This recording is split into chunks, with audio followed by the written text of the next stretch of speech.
Hello, everybody. A couple of things here at the top. As you all are certainly aware, yesterday, working with the EU and our P5+1 partners, we concluded a deal that, if fully implemented, would peacefully and verifiably prevent Iran from obtaining a nuclear weapon ever. This is a good deal, and one that fulfills and even surpasses the framework for a comprehensive deal that was reached in Lausanne back in April. It cuts off all of Iran's pathways to enough fissile material for a nuclear weapon. It ensures the vigorous inspections and transparency necessary to verify that Iran cannot acquire a nuclear weapon. And it ensures that sanctions will snap back into place if Iran violates the deal. The Secretary is obviously glad to be back here with his team, and while everyone is certainly taking time to recharge, we're also hard at work preparing for the next steps.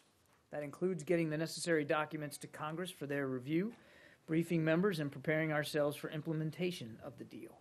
And of course, answering questions from the media, which the President just completed, as you know, over at the White House. This is an incredibly detailed and highly technical deal, and we want to encourage everyone to read it and try to fully understand it. To that end, I'll be happy to take questions today, of course, but I may also have to take them, meaning take them, some of your more detailed or technical questions, back to experts if we need to do so. And as you saw, the President spoke, I thought, at quite some length today at the White House about it as well. On Macedonia, the United States commends Macedonia's leaders for reaching agreement to resolve the political crisis. The agreement is a compromise among all parties and serves the interests of the people of Macedonia by strengthening Macedonia's prospects for Euro-Atlantic integration. We and our international partners will continue to help Macedonia with the hard work ahead. The United States greatly appreciates the efforts of EU Commissioner Johan Hahn and members of the European Parliament, together with the EU and the U.S. ambassadors in Skopje, to facilitate this agreement. I also have a program note. You may have noticed that today through Friday, the Department of State, in partnership with the George Washington Elliott School for International Affairs, is hosting the 6th Annual Generation Prague Conference. The inspiration for this conference is President Obama's 2009 speech in Prague, where he stated that the U.S. commitment to seek the peace and security of a world without nuclear weapons. One of our main goals is to encourage younger generations to participate in the international security debate and perhaps pursue careers in the field. The theme of this year's conference is Bridging Divides and Defining the Future. And there's quite if you can look on our website, you can see the list of speakers. It's quite a robust agenda. Admiral Gortney, the NORTHCOM commander, was there just this morning. And today we do welcome to the State Department a visit by the Minister of Foreign Affairs of Mongolia, His Excellency Lundeg Porefsuren, who is visiting Washington, D.C. this week. He'll be meeting with Secretary Kerry very, very soon. We're excited to celebrate with Mongolia its 25th anniversary of democracy this year and look forward to building upon our strong partnership with Mongolia. With that, we'll take some questions. Okay. I have a question. Are you sure? I'm pretty sure. Yeah. But you didn't raise your hand. I didn't, but you looked at me, so I took that as your Not your cue. In the front row with that Right. terrific beard of yours. Thank you. You should try one if you can grow one. So, Kerry said yesterday this is a lifetime deal. Is that really accurate? I mean, why is he calling it a lifetime deal? I of course listened to the president today, heard what he had to say about how far out it reaches, but really it's a 10-year deal, isn't it? No. The Secretary was absolutely accurate about it being a lifetime deal, and I think the President addressed this in just a few minutes ago. Certainly there are aspects of it in terms of enrichment that go out to 10 or in some cases 15 years. But the agreements the agreements in the deal that Iran made for the additional protocol, and therefore the ability for IAEA inspectors to continue to be able to monitor and assess, there are elements of that are permanent. And I would also point you to something that, it's a little line that I don't think people have looked at. If you look at the preface, the first paragraph of the first page of the deal, The last sentence says Iran commits to never, ever pursuing or trying to acquire a nuclear weapon. It's in the first paragraph of the deal. Of course, they've already said they're not doing that, so I mean. But the verification aspect in this deal has lasting effects and will give us the assurances we need to make sure that they're meeting their requirements. Is there a limitation on this, an expiration date on the snapback clause, as it were? Do you always, is there a lifetime on the snapback? In other words, can you snap these sanctions back into place at any point, or only? I mean, does that expire at the end of 10 years? The snapback mechanism is in place when the P5+1 partners are able to verify to the UN that Iran is no longer in compliance with the agreement at whatever point we're talking about. So that's always an option available to us. And the unilateral sanctions that the United States will continue to hold Iran to will got that. also remain in place. But again, does snapback expire after 10 years? No. No. So that's also sort of a lifetime part of the deal. It's an enduring part of the agreement. When do you think implementation day will be? Do you have any idea of when that could actually happen? Well, I don't have. I think all this is in the document, Justin. I don't have I couldn't put a date certain on the calendar, but I think it's all in there. All the details of how long implementation day is and when that occurs. I just don't have that level of detail. Yes. Yes, hi. Barbara Opel-Rome, Bureau Chief in Israel for Defense News, visiting here today. Great, Thank you. welcome. Thanks. 2 questions, please. In parallel to the U.S. support for the IAEA inspections regime, will the U.S. government be putting together some type of an interagency team of experts so that you have your own consistent, persistent eyes and ears following the process and you're in parallel to the IAEA regime? That's the first. I'm not aware of any such plan. I mean, the under this agreement from the very beginning, it's been about making sure that IAEA inspectors have the access that they need to verify compliance with the deal, and that's what was agreed to. Again, it's all in the agreement. If you go in there and look at, there's no plans that I'm aware of any parallel effort in the United States to do that. It's all on the IAEA and them having the access that they need. And as part of this deal, they'll have, a presence there in Iran. They'll have offices. They'll be there, and we have monitoring capabilities, 24/7 monitor capabilities of the declared locations that we need. But as who other than you would know that the Pentagon traditionally puts together teams to monitor various treaties and compliances, and I was wondering if that would also be in effect, that there would be, whether they take off their uniforms and put on their suit and are seconded to the IAEA, if there would be something. The inspection and verification regime under this deal is to be monitored and led by the IAEA. Okay, and second question, please. SecDef Carter will be visiting Israel next week, and of course there will be lots of activity between Israel and its supporters on Capitol Hill. A lot of hefty conversations on this deal, but I wonder if discussions can already begin, perhaps to allay Israeli fears or concerns and their supporters' concerns on the Hill, if there is some type of engagement that the U.S. will start once this agreement is in effect to address all those other issues that Prime Minister Netanyahu is concerned about: global supporter of terrorism and a source of regional instability and arming various proxy Are you asking forces. if there's going to be some sort of separate forum just designed to deal parallel with Israeli concerns? Within the context of the U.S. and Iran, if the U.S. would start to engage Iran on all these other issues that were never part of the nuclear deal. Well, again, I think the president talked about this. We're not talking about a restoration of diplomatic relations with Iran. so there's not going to be some sort of formal track here for dialogue and discussion about the other destabilizing activities that Iran continues to pursue in the region. Those are concerns that we share with Israel, and we've consistently shared with Israel and our other partners in the region.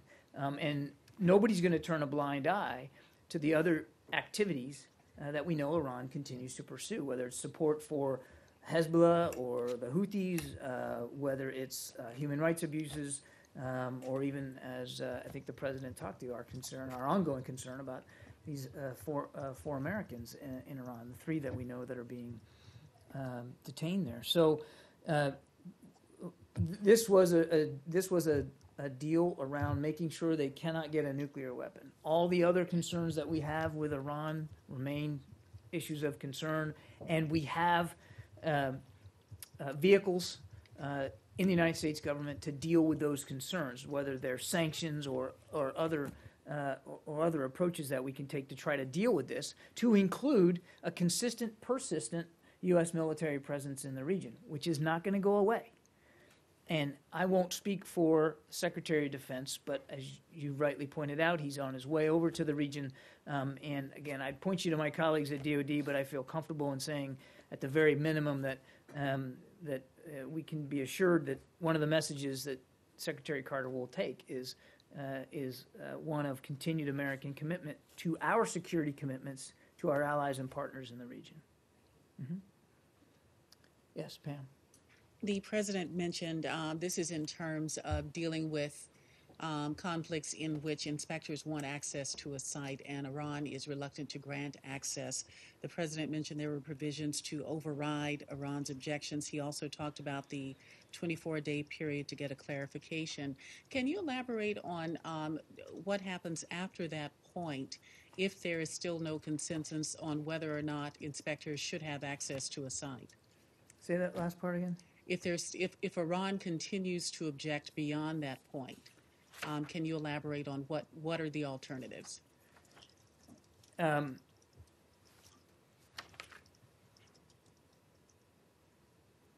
Under the JCPOA, Iran will need to either satisfy the IAEA's questions without providing access or provide such access within 24 days. Not doing so would constitute a violation of the Joint Comprehensive Plan of Action, and sanctions could be snapped back.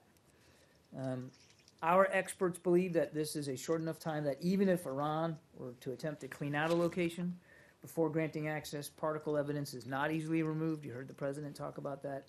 IAEA testing would almost certainly detect the presence of nuclear material if it was suspected in an unauthorized location. And if you... Well, I mean, so you're basically, and the president said this too, you're basically leaving this up to the possibility that you're going to have to do some serious detective work and figure out if there was some activity going there. But you're acknowledging the fact that they could, there's a clear possibility that they could hide some operations and move them, and then your last recourse would be to sort of sniff it out, and that's a real possibility. It is a possibility, Justin, but the kinds of material we're talking about and equipment, I mean, if first of all, the monitoring is going to give us 24/7 access to the supply chain. So like from the mines and the mills all the way to the way they can fabricate centrifuges, we're going to be able to monitor that activity. So in order to hide something, to have a covert process in any of this, that you have to have a covert supply chain. That's going to be very, very difficult. So it's going to be very hard to do something without the IAEA knowing about it.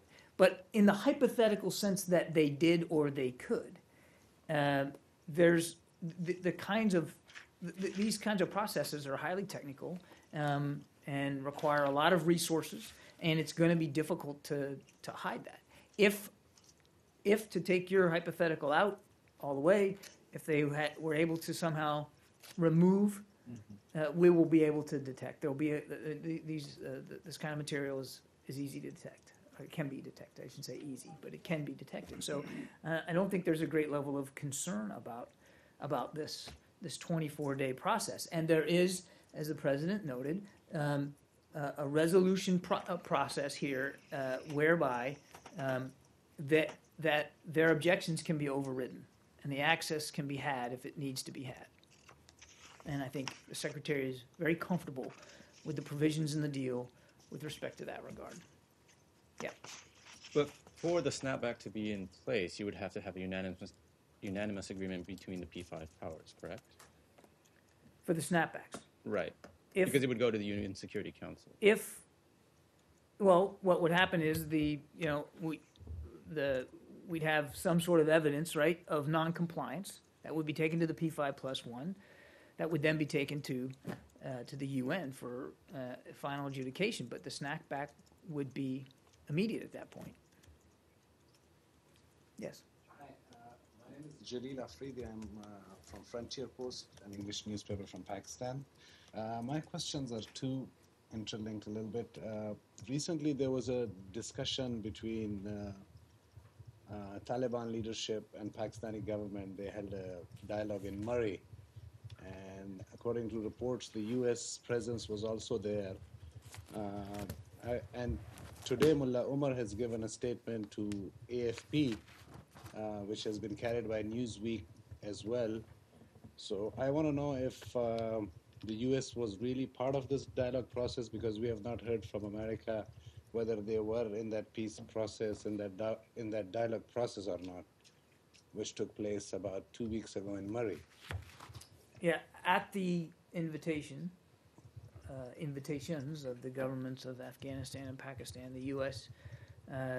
Did send representatives to participate as observers in these talks. And my second question is a little bit interlinked to Iran deal, because a lot of people over there in Pakistan are wondering what the U.S. has gained from this nuclear deal with Iran, because there are two nuclear states just right next door. So is this nuclear deal basically because of these 14 years of this Afghanistan thing, now the U.S. is pulling out of there and a lot of things are happening there? Is this like a new strategy of the U.S. government to look after that region in a less expensive way? Because we don't see any gains sitting in that part of the world. We don't see really what the U.S. has gained from this nuclear deal with Iran. Before I answer that part, I want to understand what you mean, a less expensive way. Well, because there was so much casualty, there was so much money involved in Afghanistan, all these 14 years, the amount of money the U.S. has spent over there, the amount of human losses that the U.S. has faced over there. So, journalists over there are thinking, why is the U.S. getting this leverage to Iran and getting close to them? Like, what is the gain behind it, basically? Okay. Let me answer it this way. The gain isn't just to the United States, it's to the international community. And the gain is an Iran that does not and cannot possess a nuclear weapon, which I think everybody can agree is a good outcome for the region. It's just a fact. And that this outcome was able to be reached without bloodshed, without armed conflict, through diplomacy, I think is extraordinary. And it is historic. Nothing will change, that aside. Nothing is going to change about the United States' commitment to the people of Afghanistan. You talked about pulling out. Well, we are no longer in a combat role in Afghanistan. They are Afghan National Security Forces, who we spent nearly a decade training and advising, are now in the lead for security operations inside their country. That, too, is a good outcome. And they're responding well and performing well. But we still have Americans on the ground in Afghanistan. And we will, as under this new advise and assist mission. Now, it's not a permanent presence. Eventually, as the president laid out, that force posture will go down all the way to a more normal American presence, not just military, but a diplomatic footprint at the end of next year. We're going to normalize the security relationship with Afghanistan. Also, a good outcome. but nobody, and this goes to my other answer. Nobody's turning a blind eye to the challenges and the threats that still exist in South Central Asia and the Middle East, and the growth of terrorism, and the way ISIL continues to try to metastasize its own brand. So, lots of work to do, lots of attention being paid. This deal actually helps our national security interests and the national security interests of our allies and partners, particularly in the region, because it removes the specter forever of Iran possessing nuclear weapons. Thanks. Can you walk us through the and I'm trying to find the portion in the document of what happens in a snapback situation? So if there is, and this was one of the questions, as alluded to in one of the questions, if there is a confirmed or suspected violation and it gets to the point where one member, say the U.S., believes sanctions should be snapped back, is there a joint commission that votes on that, or is it automatic? How does that happen? I don't have an answer, Justin. Yeah, but that was why don't you let me take that, because I'm as I said at the outset, Okay. I'm not going to get into technical details of this. It's all, if many of these things are in the agreement, if you haven't read all the way through it, and if it's not in there, I'll see if I can get you an answer, but I'm not going to try to speculate on that kind of hypothetical from here. Yes, ma'am. On Japan, Sure. Japanese lower house passed the security legislation that basically expands the role of self-defense forces overseas. Do you have any response to that? My first point is that the security legislation in question is a domestic matter for Japan to speak to. We certainly welcome, as we've said before, Japan's ongoing efforts to strengthen the alliance and to play a more active role in regional and international security activities, as reflected in our new guidelines for U.S.-Japan defense cooperation. But for additional information about this legislation, I would refer you to the government of Japan. Do you have any concerns that this bill is likely to be passed in entire lower house, possibly tomorrow, and there's still a lot of objections from lawmakers and protesters in Japan? Do you have concern about that? Again, this is a domestic issue. This legislation is a domestic issue for the government of Japan to speak to. What we're interested in is making sure that our alliance with Japan and our security commitments to Japan, remain solid, unbreakable, and that we continue to try to improve our ability to cooperate in the defense relationship. Thank you. Yes, in the back there. Hi, nice to meet you. This is Yukiko Toyoda from Kyoto News. From who? Hi, Yukiko Toyoda from Kyoto News. Nice Okay. to meet you. This is the first time. Yeah, can I go back to the Iran-related question? Iran? Yeah, Iran. Do you expect the nuclear deal with Iran would have some impact on North Korea, or maybe the future deal with North Korea with the United States, which developed a nuclear weapon likewise, and they refused to the regime changes? Well, our position on the North hasn't changed. I mean, the onus is on the DPRK to try to commit to verifiable denuclearization of the peninsula, and thus far they've shown absolutely no interest in pursuing that process through the six-party talks. This deal is about Iran and preventing Iran from possessing a nuclear weapon. Our position on the North has not changed and will not change as a result of this. So does the department doesn't relate the Iran deal with the kind of the? No, we don't. Okay. No, there's no connection. Yeah. You mentioned at the beginning that now you have to focus on what comes next, briefing members of Congress and Right. Allies in the region on the Iran deal. I'm wondering if part of that plan will also be to try to assure the allies in the region, Israel and the Gulf states primarily, that there has been some kind of definition attached to what would constitute a violation or what would constitute a smoking gun. Are there mechanisms in place that would define what would be considered a violation that would then kick in the various Yes, and again, I wasn't in the negotiating room, but all the details are in the agreement, which you can find online and read it. But it's very, very specific, especially the annexes, very specific about what compliance means in all these different realms.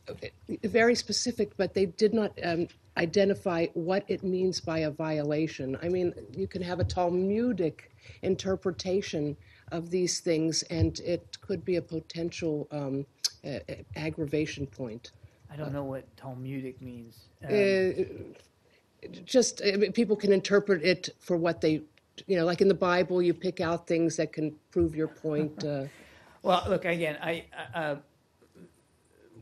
we believe the deal is sufficiently detailed and specific with respect to what Iran's obligations and commitments are in there. And there is, throughout this entire document and throughout the process of implementation, which we'll get to, soon, all the right mechanisms to ensure compliance and to make sure that the proper transparency is in place for the partners as well as Iran to understand where everybody is with respect to compliance. And I just don't think I'd go into any more detail than that. Yeah. I have a question, change subject, about Secretary of State Clinton emails. We went through the emails that were released by the State Department and also checked with the Select Committee, and we don't find any direct emails between Chris Stevens and Mrs. Clinton or vice versa. Is that the case? Is that so, or are there some that haven't been released, or are there none? As I'm sure you're aware, we're working to review and post all the documents provided by former Secretary Clinton on our FOIA website, with the exception of, I guess, approximately 1,000 or so, 1,200 that were found to be purely personal. You'll see them all. Everybody will see them all, and I'm not going to get ahead of that process. But I think, as a reminder, the 300 emails that were posted to our FOIA website back in May are the documents previously provided to the Benghazi Committee in February. So at this point, it's not a no. It's that we have to wait to see the rest of them, right? The 300 were those that that we posted in May. They were provided to the Benghazi Select Committee because we believe they met what the Benghazi Select Committee was looking for with respect to particularly Benghazi-related email traffic. I can't sit here and rule out that there may be in the more than 90% of pages of material, of the 55,000 pages of material, that still has not been sorted through and made public. I can't rule out that there may not be in that group some correspondence between former Secretary Clinton and Ambassador Stevens, because we just haven't gotten through them. But we're confident in the veracity and the authenticity of the 300 that we've already provided to the Select Committee. I'd also remind you that not every communication between those two individuals may or may not have anything to do with what happened in Benghazi. So I think we're going to keep churning through this every month, and you'll see them when we see them. But I can tell you that a good faith effort has been made and continues to be made to meet the information requirements of the Benghazi Select Committee. Yes, sir. Ukraine? Sure. President Poroshenko, he referred to the attacks over the weekend, or the clashes between the right sector, nationalists, and the local security forces. He called them an act of terror. He said no political force should have its own militia in the field, referring to the right sector. And he called for a disarming of the illegal militia groups. What are your thoughts on those comments? And especially, does the U.S. agree that the right sector should be disarmed and en masse, meaning the whole force, even the ones fighting alongside Ukraine security forces in eastern Ukraine? Let me put it this way. The violence you're referring to is totally unacceptable. Totally unacceptable. And we expect all Ukrainians, no matter their affiliation or organization, to respect law and order. We further expect any grievances to be worked out peacefully and lawfully. And there's no room for vigilante justice or making demands at the barrel of a gun. So ultimately, in terms of the right sector and where they are in terms of Ukraine's security apparatus, it's up to the government of Ukraine to decide how this integration is going to be implemented. But we continue to urge the Ukrainian government, as we have, to complete this transition as soon as possible, precisely because of concerns such as the gun battle reported over the weekend. Did you? So you're in discussions with them about that gun battle?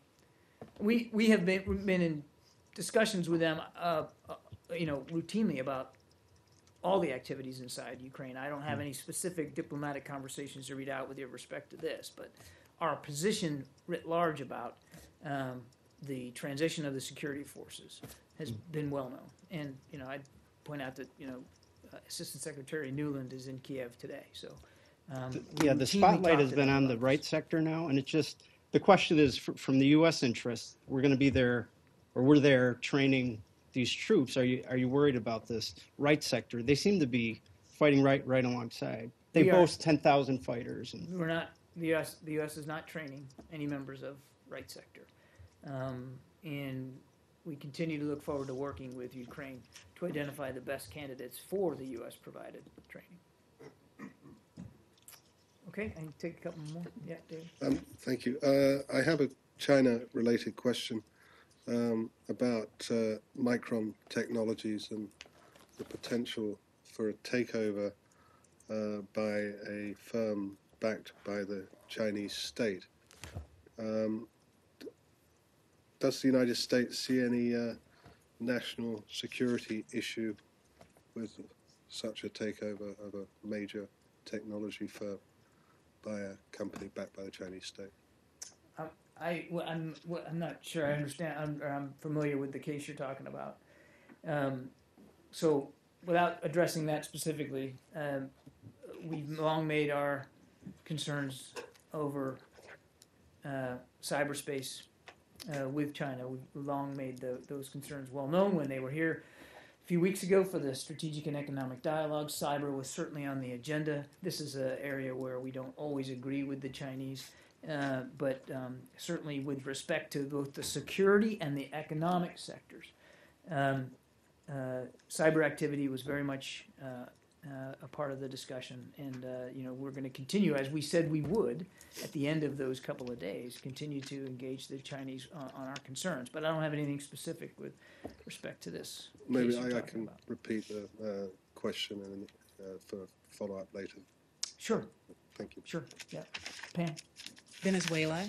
The foreign minister of Venezuela, referencing dialogue with the U.S., said there had been no discussion about releasing opposition activists who'd been arrested during demonstrations.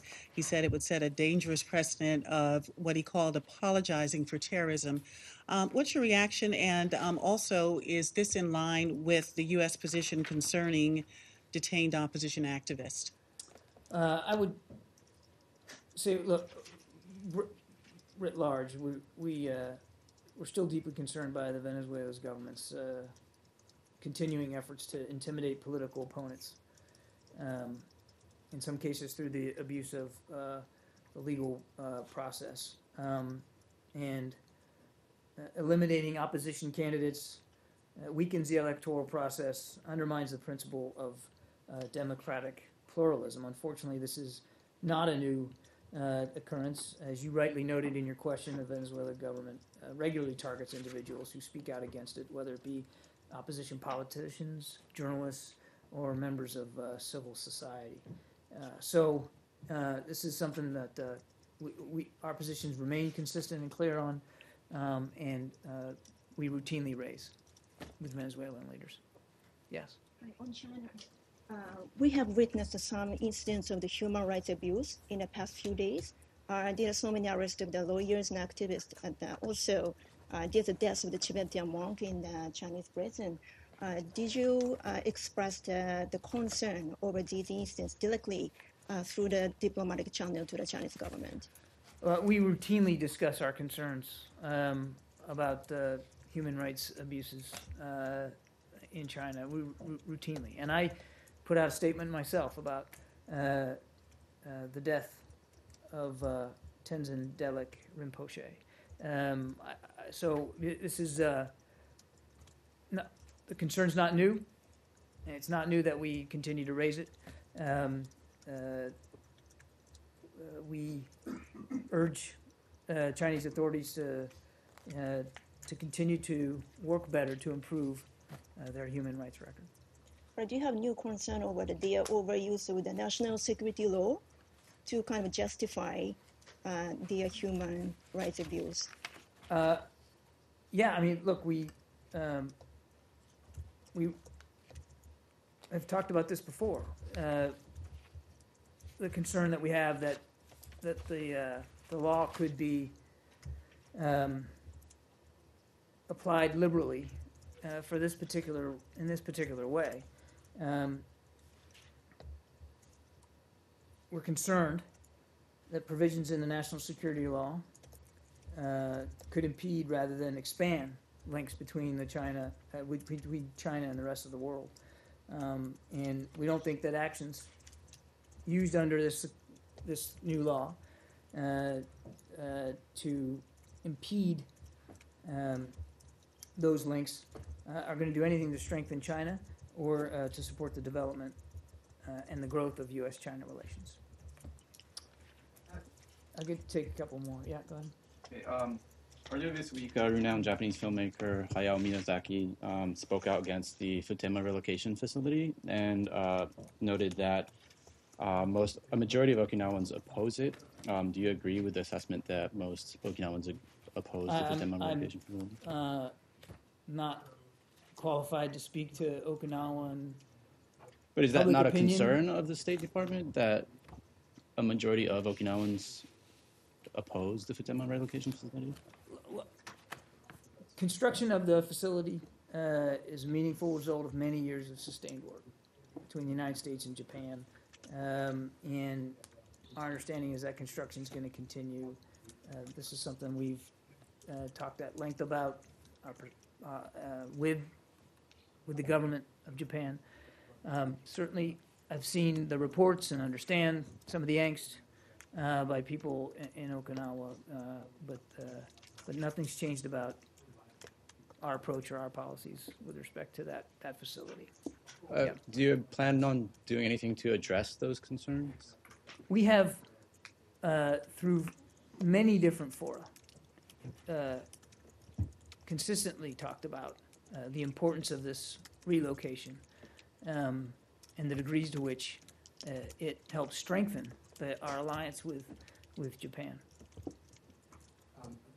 I've spoken to this before. If so, I apologize. But today, Chris Christie, who's running for president, accused the president of lying and said that the president is falsely claiming that the U.S. will have anytime, anywhere access to Iran's nuclear program because Iran gets advance notice in the deal and up to 24 days of arbitration before it's a decision. I think you spoke to that, but why is that false if it is? Well, I'm not going to engage in... But is he wrong in saying that 24 days? I'm not going to engage in political debates with people that may or may not be running for office. You can look at the document yourself and see the facts right there. The IAEA will have the access it needs, where it needs it, and when it needs it to verify Iranian compliance. And none of the experts, the technical experts, have blanched one bit about these 24 days. And 24 days, I might add, is the maximum. Doesn't mean that every dispute's going to take that long to resolve. And as the president said just a little bit ago, the P5+1 partners can eventually override, if they had to, if it got to that point, Iranian objections. So Secretary Kerry is more than comfortable with the provisions in this deal for verifying compliance by Iran through the IAEA. Yes. Have anything on to announce on Cuba? Any embassies opening anytime soon? Actually, I think you know very well that on the 20th, the embassies will become embassies. Okay. And do we know who's attending those events and that kind of thing? I don't have anything on the schedule to read out specifically here today, but we look forward to next Monday. Obviously, that's Okay. when the Cuban embassy will formally open here in Washington, D.C. At some point in the near future, you can expect that Secretary Kerry will travel to Havana to formally open our embassy there. But on the 20th, as agreed to by both presidents, both interest sections will become embassies. Okay. Okay? And it's not formal until he goes down to Havana. That's what you're saying. Okay. Okay, thank you, everybody.